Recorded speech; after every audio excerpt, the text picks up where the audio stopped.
Welcome to TMZ Live. In the Nolan Wells case, I think a very significant development. The Mississippi State Medical Examiner has completed the autopsy on Nolan Wells. We told you that there was a second autopsy. Actually, it was completed before the first one and done by the family. And the cause of death there was undetermined, although according to the family lawyer, Ben Crump, the medical examiner they used privately did not rule out foul play, but on the other hand, apparently has not found foul play. There was a discoloration on his skull, which could involve foul play, but it also could be something like blood pooling when the body was on a slab at the morgue. So we don't know. Right now, there are really no conclusions, at least that have been made public. The official autopsy results remain sealed. They will not be released probably for a while because the DA has already said this case is going to go before a grand jury. And the grand jury is going to, I think, do a couple of things. One, they can subpoena witnesses because remember, the sheriff can't do that. If the sheriff goes to somebody and asks, hey, we'd like to talk to you, the person can tell the sheriff to take a hike. The grand jury, they can subpoena somebody, put them under oath, and they either testify or they take the fifth. But they can force somebody to sit and presumably talk about what happened to Nolan Wells on July 4th. So I think that's where we are right now. That grand jury, by the way, has the ability to indict, but again, we don't know what the grand jury is going to do, whether the DA is going to complete the entire investigation and then go to the grand jury and then ask the grand jury to indict, or whether the DA will go as far as the DA can and then say, we need you to get additional information. Yeah, so they'll start with the investigative phase. To your point, they can compel witnesses to provide information or to testify. They can also compel individuals to give records up to the investigative grand jury as well, which could open up things like text records. I know that they can get those from the phone companies without the grand jury, but it makes it a lot easier to be able to go directly to the source to get information that they might want as an investigative matter.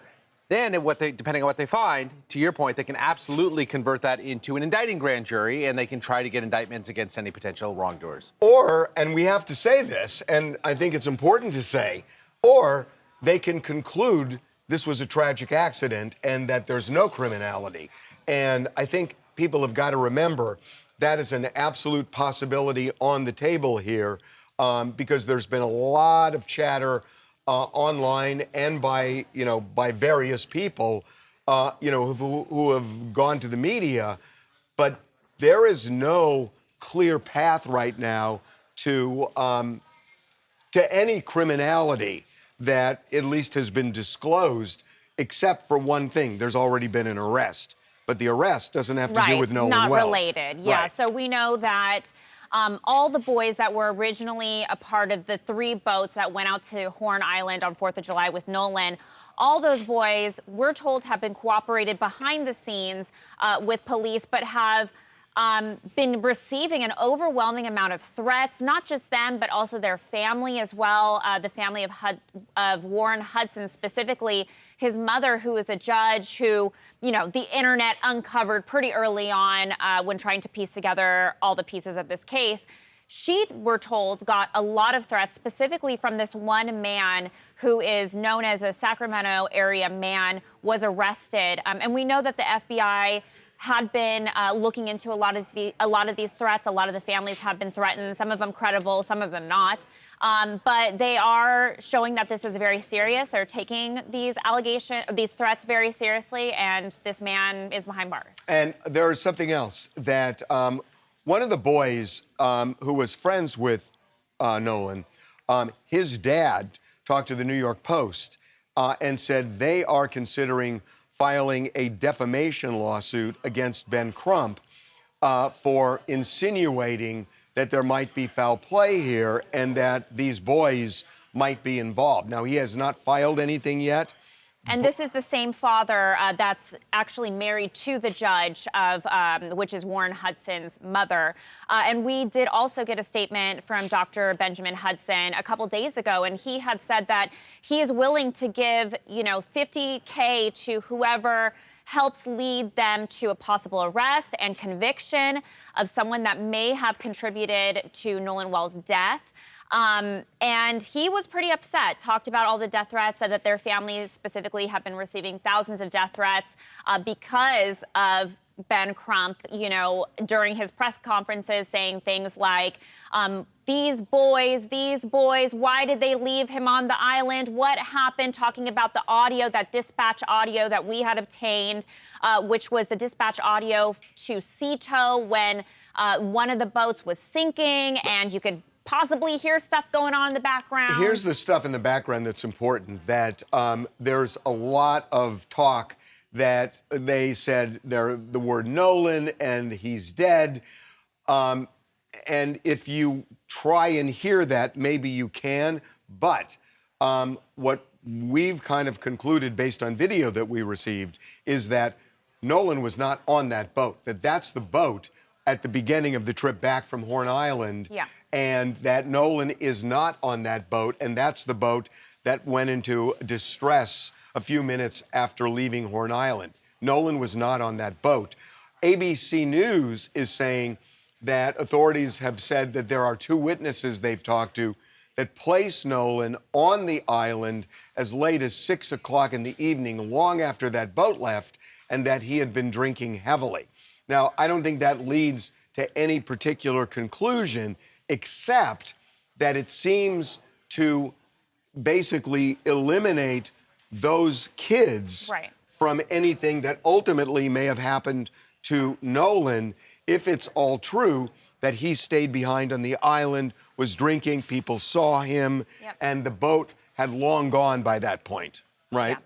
Yeah. And I mean, it doesn't mean that somebody did not contribute to his death. It's, we're still looking at all the facts and hearing all the tips, but it's just exactly what you said, Harvey, excluding all the boys who had originally been accused on social media of having something to do with his death. It kind of eliminates that. This is exactly why the DA needs to act quickly as it can, do a thorough investigation, and then be completely transparent. Because unless all that happens, I disagree with you. The DA should not be driven by a flurry on social media, because that leads to bad investigations. I want a good investigation, but the public outcry is going to be too great unless we come up full transparency here of exactly what they found. If the DA starts to bend to social media, God help us.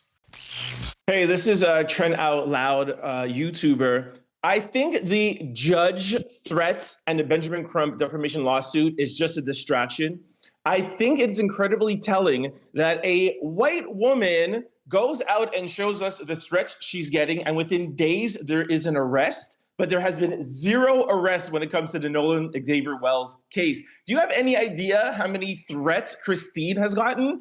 How come there's nobody arresting for the people that are threatening her? Well, no, listen, you first have to determine if there's foul play, right? And I don't know that they've determined that yet. So you don't go out and start arresting people until you know, A, if there's foul play, and B, who did it. But just because there hasn't been doesn't mean there's not a real investigation behind it. Agreed. But now let's talk about that picture that you showed up of the boat. We got that picture from Officer Tatum, former Officer Tatum. How do we know when that picture was taken? We have no metadata. We have no proof. How do we know that? And also, well, no, but what the video? It's not a pic. We're talking about. Well, he put out pictures and video. But I know, but the video, we can align the video with the distress call, and he wasn't on that boat. Yeah, but Harvey, how do you know? Has former Officer Tatum, has he provided you guys with the metadata? Do you know 100% when that video and those pictures were taken? Can you confirm to me right now that it was taken on July the 4th? That's what we have concluded based on everything we've looked at, metadata, talking to people, and aligning it with the distress call, yeah. Now, look, anything is possible. I'm certainly not saying it wasn't foul play, because I don't know. It's just, I think, jumping to conclusions at the beginning and starting to point fingers at people without really knowing. It may be fair, but what if it's really unfair and you're kind of tarnishing people who really shouldn't be tarnished? Shouldn't that be a concern? I think if anybody who jumped to conclusions first was the Mississippi officers that jumped to conclusions 1 hour after finding his body and said, no evidence of foul play. They jumped to conclusions, not us. Well, I think that's fair. I think that's fair. They just want the truth. I think that's fair. I also think there is a spotlight on them right now, and they know they better do a thorough investigation.